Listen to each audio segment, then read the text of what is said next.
പല ജോണർ പാട്ടുകളുണ്ട്. പ്രണയഗാനം, ഭക്തിഗാനം, വിപ്ലവഗാനങ്ങൾ, താരാട്ടുപാട്ടുകൾ. ചില പാട്ടുകളൊക്കെ ഒരു പ്രത്യേക ജോണറിലാണെന്ന് നമുക്ക് തോന്നും, പക്ഷേ അതിന് വേറൊരു ലക്ഷ്യം കൂടി ഉണ്ടാവും. പഞ്ചതന്ത്രം കഥയിൽ എവിടെയാണ് മാലാഖമാരും ശോഷന്റെ പുഷ്പങ്ങളും? വയലാർ ദേവരാജനും എത്ര മനോഹരമായിട്ടാണ് ഒരു ഡുവൽ പർപ്പസ് സോങ് ആവിഷ്കരിച്ചിരിക്കുന്നത്.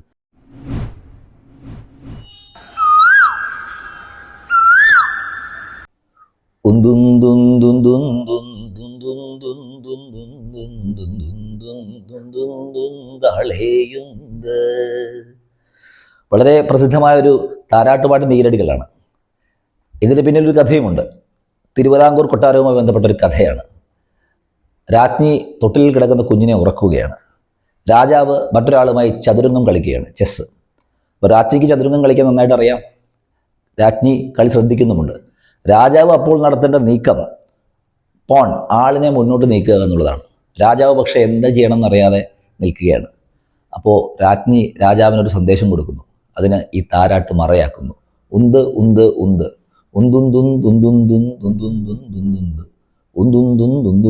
ആളേയുന്ത് എന്നാണ് ആ താരാട്ടിൻ്റെ വ്യാജന രാജ്ഞി കൊടുക്കുന്ന സന്ദേശം. രാജാവ് അതുപോലെ നീക്കം നടത്തുന്നു എന്നതാണ് കഥ. ഇതിവിടെ പറയാൻ കാരണം പല ജോണർ പാട്ടുകളുണ്ട്. പ്രണയഗാനം, ഭക്തിഗാനം, വിപ്ലവഗാനങ്ങൾ, താരാട്ടുപാട്ടുകൾ, പിന്നെ ഉത്സവഗാനങ്ങൾ, അങ്ങനെ പലതും. അതിൽ ചില പാട്ടുകളൊക്കെ ഒരു പ്രത്യേക ജോണറിലാണെന്ന് നമുക്ക് തോന്നും, പക്ഷേ അതിന് വേറൊരു ലക്ഷ്യം കൂടി ഉണ്ടാവും. ഇപ്പോൾ വയലാറിൻ്റെ ഭക്തിഗാനങ്ങൾ വളരെ ശ്രദ്ധിച്ചാൽ മനസ്സിലാവും. അത് ഭക്തിഗാനങ്ങളാണെന്ന് പ്രത്യക്ഷത്തിൽ നമുക്ക് തോന്നുമെങ്കിലും അതിലൊരു വളരെ വലിയൊരു ക്രിറ്റിസിസം അതിലടങ്ങിയിട്ടുണ്ടാവും. കുട്ടിയെ കളിപ്പിക്കുന്ന പാട്ട്, അല്ലെങ്കിൽ കുട്ടികളെ കളിപ്പിക്കുന്ന പാട്ടാണ് ഇതിൽ ഏറ്റവും കൂടുതൽ ഈ ഡുവൽ പർപ്പസിന് ഉപയോഗിക്കപ്പെടുന്നത്. അതിൽ രണ്ടാമത്തെ പർപ്പസ് എന്ന് പറയുന്നത് പ്രണയം തന്നെയാണ്. കാമുകി കാമുകനോട് പറയേണ്ട കാര്യങ്ങൾ, അല്ലെങ്കിൽ കാമുകന് കാമുകിയോട് പറയേണ്ട കാര്യങ്ങൾക്ക് വേണ്ടി ഈ കുട്ടിയെ കളിപ്പിക്കുന്ന പാട്ട് ഒരു മറയാകുന്നു. അത്തരം പാട്ടുകൾ മലയാളത്തിലുണ്ട്. അതിൽ ഏറ്റവും പ്രസിദ്ധമായ ഗാനം കേട്ട് കഴിഞ്ഞാൽ ഏറ്റവും നല്ല കുട്ടിയെ കളിപ്പിക്കുന്ന പാട്ട്, എന്നാൽ അതേസമയം ഏറ്റവും നല്ല റൊമാൻറ്റിക് ഗാനം. മലയാള സിനിമയുടെ ചരിത്രത്തിൽ ഇറങ്ങിയിരിക്കുന്ന ഈ രണ്ട് വിഭാഗങ്ങളിൽ, രണ്ട് ജോണറിലും പെടുന്ന പാട്ടുകളിൽ ഏറ്റവും നല്ലത് നമ്മൾ വിശേഷിപ്പിക്കുന്ന ഒരു പാട്ട്, നമുക്ക് അതിൻ്റെ പല്ലവി ഒന്ന് കേൾക്കാം. പഞ്ചതന്ത്രം കഥയിലെ പഞ്ചവർണ്ണ കുടിലിലെ മാണിക്യപ്പൈങ്കിളി മാനം പറക്കുന്ന വാനം പാടിയ സ്നേഹിച്ചു, ഒരു വാനം പാടിയ സ്നേഹിച്ചു. നദി എന്ന സിനിമയിലെ ഗാനമാണ്. അതിലെ രംഗം നിങ്ങൾ കണ്ടുവല്ലോ. പല്ലവിയാണ്. ശാരദയും ബേബി സുമതിയുമാണ് രംഗത്ത്. ശാരദ ബേബി സുമതിക്ക് ചോറ് കൊടുത്ത് കുട്ടിയെ കളിപ്പിക്കുന്ന ഒരു രംഗമാണ്. പഞ്ചതന്ത്രം കഥയിലെ പഞ്ചവർണ്ണക്കുടിലിലെ മാണിക്യ പൈങ്കിളി മാനം പറക്കുന്ന വാനം പാടിയെ സ്നേഹിച്ചു. അപ്പോൾ പഞ്ചതന്ത്രം കഥ പറഞ്ഞുകൊണ്ടാണ് കുട്ടിയെ ഊണിന് സജ്ജമാക്കുന്നത് ശാരദ. അപ്പോൾ പ്രശ്നമൊന്നുമില്ല, ആർക്കും യാതൊരു സംശയത്തിനും ഇടയില്ല. കാരണം പഞ്ചതന്ത്രം കഥ കുട്ടികളെ കളിപ്പിക്കുന്ന കഥകൾ തന്നെയാണ്, കുട്ടികൾക്ക് വേണ്ടി പറഞ്ഞു കൊടുക്കുന്ന കഥകളാണ്. അപ്പോൾ ഇതിൻ്റെ അനുപല്ലവി എത്തുമ്പോൾ പാട്ട് അതിൻ്റെ യഥാർത്ഥ ലക്ഷ്യത്തിലേക്ക് നീങ്ങുന്നതായിട്ട് നമുക്ക് കാണാം. നമുക്ക് അനുപല്ലവി ഒന്ന് കേൾക്കാം.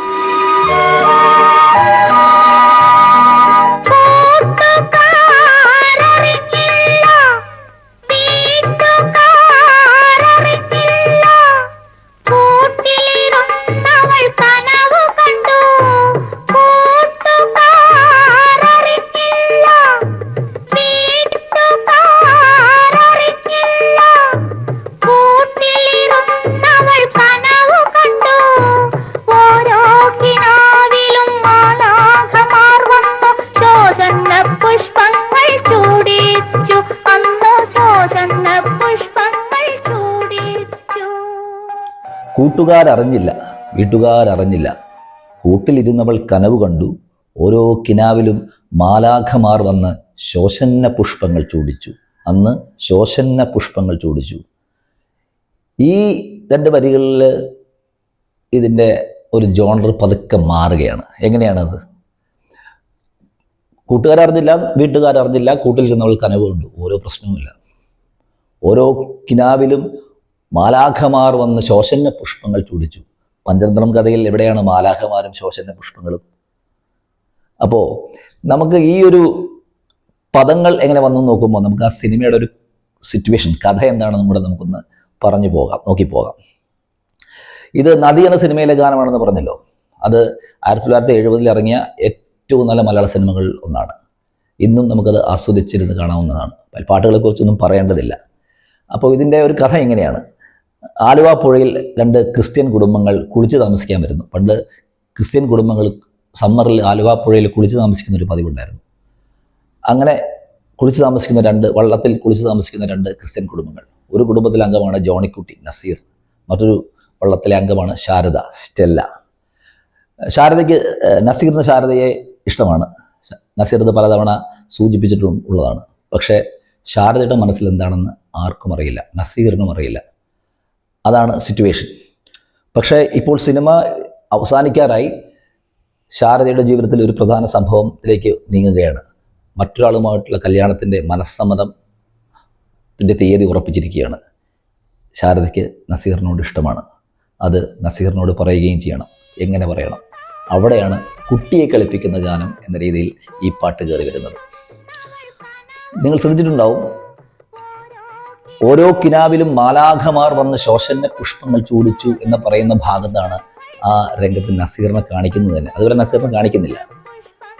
കാരണം നസീർ ആ ശോഷന്ന പുഷ്പങ്ങൾ ചൂടിച്ചു എന്ന് പറയുമ്പോൾ നസീറിന് ഇതെന്തോ മെസ്സേജാണ് എന്ന രീതിയിലുള്ള ഒരു ചിന്ത വരുന്നത്.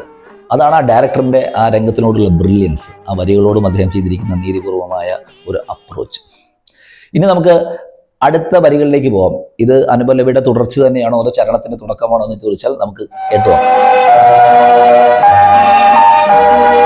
അകലെ മണൽ പുറത്തവൻ പാടി അവളുടെ മൗനമേറ്റു പാടി ഒരു ദിവ്യഗാനത്തിൽ അനുരക്തയായി തീർന്ന യെരൂശലേം പുത്രിയ പോലെ.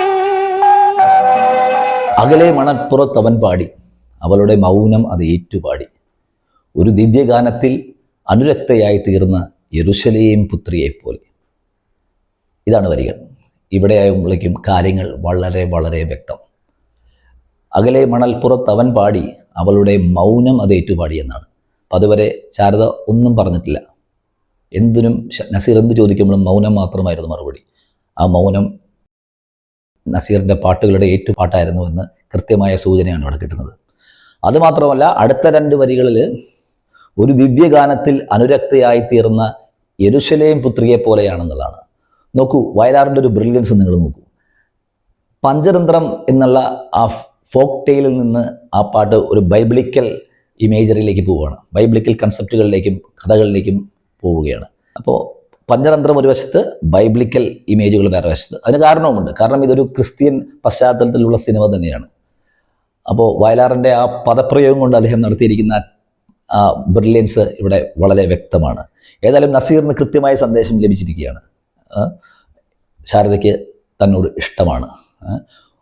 ഒരു ദിവ്യഗാനത്തിൽ അനുരക്തയായി തീർന്ന യെരൂശലേം പുത്രിയെ പോലെ അവൾ കാത്തിരിക്കുകയാണ്. ഇനി നമുക്ക് ഇതിൻ്റെ ചരണത്തിൻ്റെ ഏറ്റവും പാത്ത് ബ്രേക്കിംഗ് ആയിട്ടുള്ള വരികളിലേക്ക് നമുക്ക് പോകാം.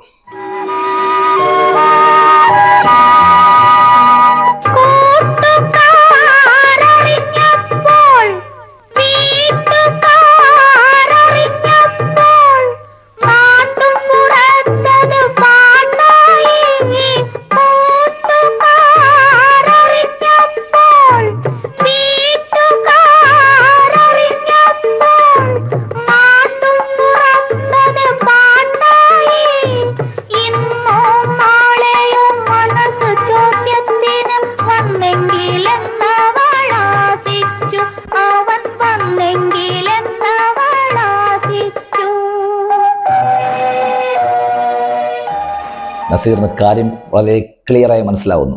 കാരണം അത് ഈ പാട്ട് കഴിഞ്ഞുള്ള രംഗങ്ങളിൽ നമുക്ക് മനസ്സിലാവും. ശാരദ കുട്ടിയെ ഭക്ഷണം കൊടുത്തതിന് ശേഷം പുഴയിൽ പാത്രം കഴുകാൻ വരുമ്പോൾ നസീർ ശാരദയുടെ അടുത്തേക്ക് വരുന്നു. ശാരദയെ അതിതീവ്രമായി നോക്കുന്നു, ആശ്ലേഷിക്കുന്നു. ഇങ്ങനെയാണ് ആ പാട്ട് അവസാനിക്കുന്നത്. തുടർന്നുള്ള രംഗങ്ങൾ നിങ്ങൾ കാണുക. അങ്ങനെ കുട്ടിയെ കളിപ്പിക്കുന്ന പാട്ടെന്ന് നമുക്ക് തോന്നിയിട്ട് വളരെ മനോഹരമായി ബൈബിളിക്കൽ ഇമേജറി ഉപയോഗിച്ച് ഒരു പ്രണയ സന്ദേശത്തിലേക്ക് പോകുന്ന അതിമനോഹരമായ ഒരു പാട്ടാണ് പഞ്ചതന്ത്രം കഥയിലെ പഞ്ചവർണ്ണക്കുടിലിലെ മാണിക്യപ്പൈങ്കിളി മാനം പറക്കുന്ന വാനമ്പാടിയെ സ്നേഹിച്ചു എന്നുള്ള ഈ പാട്ട്. ഒരു കാര്യം കൂടെ പറഞ്ഞിട്ട് ഈ വീഡിയോ നമുക്ക് അവസാനിപ്പിക്കാൻ പറ്റൂ. അത് ദേവരാജൻ്റെ മ്യൂസിക് ബ്രില്യൻസ് ആണ്. കാരണം നേരത്തെ പറഞ്ഞല്ലോ, ഇതിൽ അനുപല്ലവി കഴിഞ്ഞ ആ വരികൾ കഴിഞ്ഞ ഉടനെ തന്നെ അകലെ മണൽപ്പുറത്ത് അവൻ പാടി അവളുടെ മൗനമത് ഏറ്റുപാടി എന്ന് പറയുന്നൊരു ഭാഗമുണ്ട്. അതിൻ്റെ മീറ്റർ നോക്കുകയാണെങ്കിൽ നേരത്തെ ഉണ്ടായിരുന്ന കൂട്ടുകാരറിഞ്ഞില്ല വീട്ടുകാരറിഞ്ഞില്ല എന്ന ഭാഗവും കൂട്ടുകാരറിഞ്ഞപ്പോൾ വീട്ടുകാരറിഞ്ഞപ്പോൾ എന്നുള്ള ഭാഗവുമായിട്ട് അതേ മീറ്ററിൽ എഴുതിയിരിക്കുന്ന വരികളാണ് അകലെ മണൽപ്പുറത്ത് അവൻ പാടി. ദേവരാജന് വേണമെങ്കിൽ അകലെ മണൽ പുറത്തവൻ പാടി എന്ന് വേണമെങ്കിൽ അതേപോലത്തെ ഒരു സംഗീതം കൊടുക്കാമായിരുന്നു. പക്ഷേ ദേവരാജന് അതിൽ കൊടുത്തിരിക്കുന്ന സംഗീതം ഒരു സ്റ്റേറ്റ്മെൻറ്റിൻ്റെ സംഗീതമാണ്. അതാണ് മ്യൂസിക് വെച്ച് ഒരാൾക്ക് വരികളിലേക്ക് എത്ര ബ്രില്യൻ്റ് ആയിട്ട് ആ കമ്മ്യൂണിക്കേഷൻ പാസ് ചെയ്യാം എന്നുള്ളതിൻ്റെ ഏറ്റവും നല്ല ഉദാഹരണമാണ് ഈ പാട്ട്. അതൊരു സ്റ്റേറ്റ്മെൻ്റാണ്. അകലെ മണൽ പുറത്തവൻ പാടി അവളുടെ മൗനമതേറ്റു പാടി ഒരു ദിവ്യഗാനത്തിൽ അനുരക്തയായി തീർന്ന യെരുശലേം പുത്രിയെ പോലെ. അതിൻ്റെ മ്യൂസിക്കും ദേവരാജൻ കൊടുത്തിരിക്കുന്ന അതിമനോഹരമായിട്ടാണ്.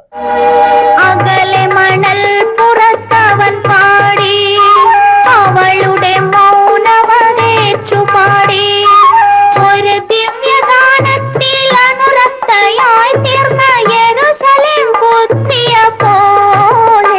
ബ്രില്യൻ്റ് ആയിട്ടുള്ള രണ്ടുപേര് വയലാർ ദേവരാജനും എത്ര മനോഹരമായിട്ടാണ് ഒരു ഡുവൽ പർപ്പസ് സോങ് ആവിഷ്കരിച്ചിരിക്കുന്നത്.